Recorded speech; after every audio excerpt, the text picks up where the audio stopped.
टिळक, तुम्हाला विनम्र श्रद्धांजली. तुमच्या शेंगांच्या टरफलाची गोष्ट आठवली. सध्या लोक काही खातात आणि टरफले इथं तिथं टाकत नाहीत, तर ती सुद्धा खाऊन टाकतात. काही खाल्ल्याचा कुठलाच पुरावा ठेवत नाहीत मागे. स्वातंत्र्यासाठी तुम्ही तुरुंगवास भोगलात टिळक. स्वतंत्र भारतात आता तुरुंगवास उपभोगता येतो.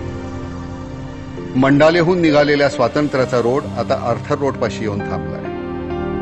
तिथं देशद्रोह्यांना मिळणाऱ्या सुखसोयींचा हेवा बाहेरच्या लोकांनाही वाटू लागलाय.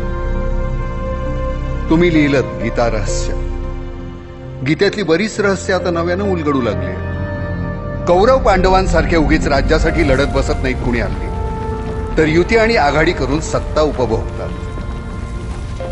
आप्त स्वकीयांशी कसा लढू हा प्रश्न पडत नाही कुठल्याच अर्जुनाला. काका, भाऊ, बाप, मामा, गुरु कुणाच्याही पाठीत सहज खंजीर खुपसतो आजचा अर्जुन.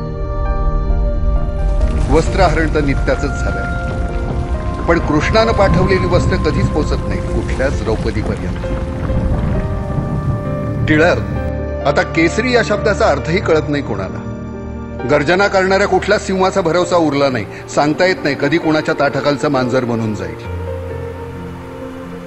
चिंतन आणि हवा पालट करायला तुम्ही सिंहगडावर जाऊन राहायचात ना टिळक. तिथली हवा सुद्धा खूप पालटली आहे. गडाच्या पायथ्याशी आता रेव पार्ट्या चालतात. सिंह तर केव्हाच गेला.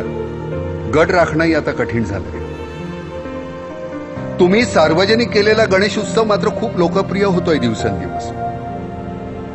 प्रत्येक गल्लीचे बोळाचे स्वतंत्र राज्य झालेत नवसाला पावणारे. सरकारचं डोकं ठिकाणावर आहे का असा प्रश्न तुम्ही केला होता. आता सरकारचं डोकंच काय, सरकारच ठिकाणावर नसतं. सरकार अस्थिर ठेवण्याचे फायदे कळून चुकलेत सगळ्यांना. आजच्या तरुणांना हिंदुस्थानच्या स्वातंत्र्य लढ्याची फारशी माहिती नाही. मग कुठले टिळक आणि कुठलं काय. टिळक, तुमचं पुण्यस्मरण करणारी ही आमची शेवटची पिढी बहुतेक नाही, नक्कीच.